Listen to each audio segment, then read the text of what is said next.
En febrero de 2023, tras la vuelta al poder de Benjamin Netanyahu, apoyado en un gobierno ultranacionalista, ha desencadenado una inaceptable violencia entre Israel y Palestina. De hecho, en mayo, mientras toda Europa regalaba puntos en Eurovisión a Israel hasta catapultarla al tercer puesto, ese mismo país mataba a 25 palestinos, entre ellos 6 niños. ¿Este señor qué carrera tiene? El doctor Liendre, que de todo hable de nada entiende. Este conflicto tiene como protagonistas al Estado de Israel, de religión judía, y a Palestina, cuya población es musulmana. El objeto de su disputa es la tierra prometida del antiguo pueblo hebreo y la tierra santa de Mahoma. Para entender bien el conflicto, tenemos que viajar una vez más al pasado hasta finales del siglo XIX, una época en la que los diversos movimientos nacionalistas comenzaron a engendrarse en los cafés europeos. Así surgió el sionismo, impulsado por los judíos, ya que ellos también querían tener un estado territorial propio más allá de su religión. Los eruditos del tema estudiaron diferentes opciones a las que emigrar y finalmente optaron por trasladarse a Palestina, que era el antiguo Sion. Pese a que el lugar se encontraba bajo el dominio del Imperio Otomano, mayoritariamente de religión musulmana, en 1882 comenzó la primera migración masiva de judíos, conocida como la Primera Anilla. En 1904 se dio la Segunda Aliyá, motivada en parte por el incipiente antisemitismo. 10 años después comenzó la Primera Guerra Mundial, que supuso la caída del Imperio Otomano. Ya antes de terminar la guerra, en 1917, el Reino Unido había apoyado oficialmente que el pueblo judío estableciera su hogar nacional en Palestina, mediante la Declaración Balfour. Dicho manifiesto aclaraba que se debían respetar los derechos civiles y religiosos de las comunidades no judías que habitaban en Palestina. Sea como sea, la Declaración Balfour fue el germen oficial, con firma y todo, del conflicto palestino-israelí. Por lo tanto, al terminar la guerra, la inmigración judía aumentó muchísimo. En la primera Aliyá, los judíos en Palestina eran el 8% de la población y en 1936 formaban parte del 28%. Las tensiones entre comunidades judías y musulmanas no se hicieron esperar, dando lugar a la matanza de Hebrón en 1929, en la que un grupo de palestinos asesinaron a judíos en esa ciudad, cercana a Jerusalén. Ya después de la Segunda Guerra Mundial, la población judía en Palestina era la mitad que los árabes. Los altercados se duplicaron, las fuerzas británicas quisieron tomar las riendas de la situación, paralizando la migración judía y desintegrando las organizaciones terroristas, pero ya era tarde. A esto lo llamaron Operación Ágata. Sin embargo, esto no paralizó la organización paramilitar sionista, quien perpetró el atentado de Irún en el Hotel Rey David para presionar al Reino Unido. Finalmente obtuvieron lo que buscaban, ya que los británicos abandonaron el país. En 1947, la recién creada ONU decidió intervenir.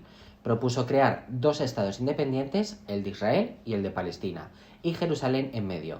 Así, el 14 de mayo de 1948 se proclamó oficialmente el Estado de Israel con David Ben-Gurión como su primer ministro. Este hecho provocó que la Liga Árabe, formado por Egipto, Siria, Líbano, Arabia Saudí y Transjordania, se enfrentara al gobierno israelí para apoyar a Palestina. Tras un año de batallas, Israel ganó la guerra en parte gracias a las fuerzas de defensa de Israel.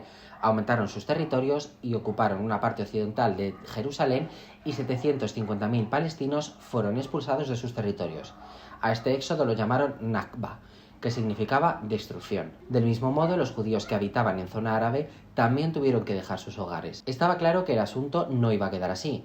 Así, en 1956, Egipto nacionalizó el Canal de Suez y bloqueó los estrechos de Tirán, impidiendo la llegada del puerto de Israel. Además, por este lugar se introducían armas para la guerrilla a favor de la causa palestina. Israel decidió mover ficha y, apoyado por Francia y Reino Unido, invadió la península del Sinaí, arrasando al ejército egipcio. La ONU tuvo que intervenir de nuevo y obligó la retirada de Israel, prometiéndole la reapertura del Canal de Suez. Pese a este win-win, la tensión en Oriente se podía cortar. Años después, en 1967, Egipto volvió a tomar una serie de decisiones arriesgadas. 1. Comenzó a hacer presión en la frontera israelí y militarizó Gaza. 2. Firmó un pacto de alianza con Siria y Jordania. Y 3. Cerró de nuevo los estrechos de Tirán. En respuesta, el ejército israelí no tardó en lanzar un ataque contra las bases aéreas egipcias, dando lugar a la Guerra de los 6 días. El fin de esta guerra supuso la expansión territorial israelí. Se hizo con la Franja de Gaza y la península del Sinaí de Egipto, con Cisjordania de Jordania y con los altos del Golán de Siria. Debido a estas pérdidas, la Alianza Árabe, y en este caso encabezado por Egipto y Siria, volvió a tomar las armas en 1973, dando lugar a la Guerra de Yom Kippur. Su objetivo era recuperar la península del Sinaí y los altos del Golán. Duró 20 días y nuevamente la victoria fue para Israel, pero las condiciones de paz fueron un punto de inflexión para el conflicto. Israel aceptó devolver el Sinaí a Egipto, pero para ello Egipto debía reconocer el Estado de Israel. Todo ello se consolidó en 1978 en los acuerdos de Camp David, con la mediación de Estados Unidos. En este acuerdo, la potestad de Gaza y Cisjordania no quedó del todo clara y continuaron las negociaciones. Además, en los territorios palestinos se vieron restringidas las capacidades económicas, políticas e incluso sociales de sus ciudadanos, por lo que el descontento y la violencia a lo largo de los 80 años aumentó. En 1982 comenzó la Guerra del Líbano, en la que Israel invadió el sur de dicho país para frenar las actuaciones de la OLP, la Organización para la Liberación de Palestina. Esta había sido creada en 1966. A partir del 74 se la consideró como la representante del pueblo palestino.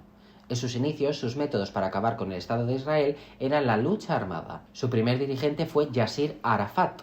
El caso es que en esta guerra, la del Líbano, Israel logró sacar a la OLP del país. La guerra terminó en 1985, aunque se reactivó de nuevo en 2006. A su vez, en la Franja de Gaza se continuaban cociendo todo tipo de tensiones que terminaron por explotar en el 87, cuando 4 trabajadores fueron asesinados al ser embestidos por un camión militar israelí en un campo de refugiados. Este hecho dio lugar a la primera Intifada, un movimiento popular que buscaba recuperar la libertad de Palestina. La imagen más característica de este conflicto fue la de niños y adolescentes lanzando piedras a tanques israelíes, los cuales respondían con munición real. En esta entidad fue en la que los musulmanes tomaron más fuerza. Sentían que la OLP estaba relajando sus posturas y que estaban dejando de lado la visión religiosa. Por ello crearon Hamas, la conocida organización paramilitar.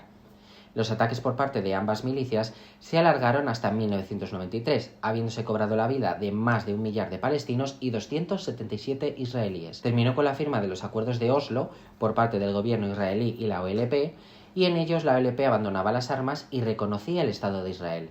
Del mismo modo, Israel aceptaba a la OLP como representación del pueblo palestino. Se creó la Autoridad Nacional Palestina, mediante la cual los palestinos tenían el derecho de autogobernarse en Gaza y Cisjordania. En 2013 pasó a configurarse como Estado de Palestina, pero ahora es el momento de hablar de Jerusalén. Jerusalén es conocida como la ciudad santa en la que conviven musulmanes, judíos y cristianos.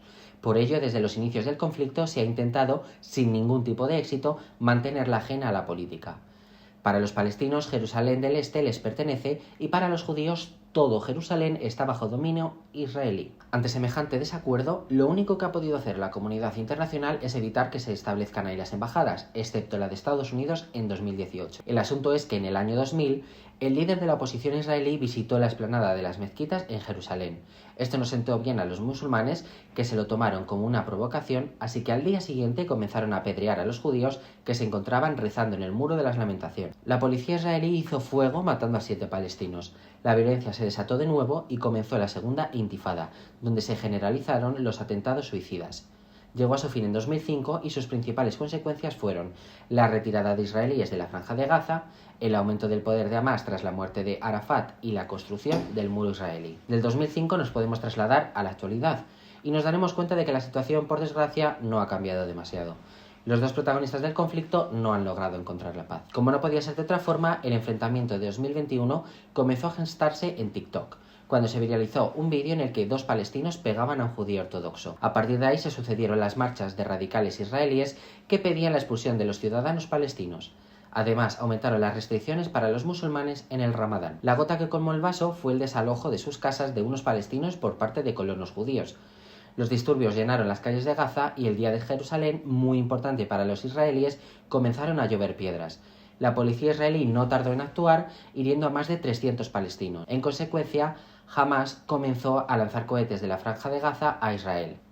Gracias a la cúpula de hierro de Israel se pudieron interceptar muchos de los misiles. Tras 11 días de lucha encarnizada, en la que se arrebató la vida a 232 palestinos y 2 israelíes, de todos ellos 67 niños, el 21 de mayo de 2021 se anunció un alto al fuego mediado por Egipto. Aunque esta tregua es algo incierta, el cese de los bombardeos fue celebrado por los ciudadanos de Gaza.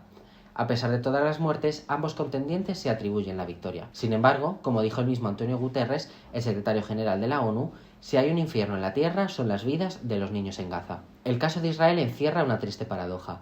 Por un lado, el Estado de Israel existe porque una resolución de Naciones Unidas le concede el derecho de existir. Es el primer Estado moderno creado de esta manera. Por el otro, el Estado de Israel no deja de vulnerar sistemáticamente todas y cada una de las resoluciones de esa misma organización que le dio la vida y que le reconoció la legitimidad de su existencia. El conflicto entre Israel y Palestina es complicado cuanto menos. Son muchos los que afirman que cuando haya paz en Jerusalén, habrá paz en todo el mundo.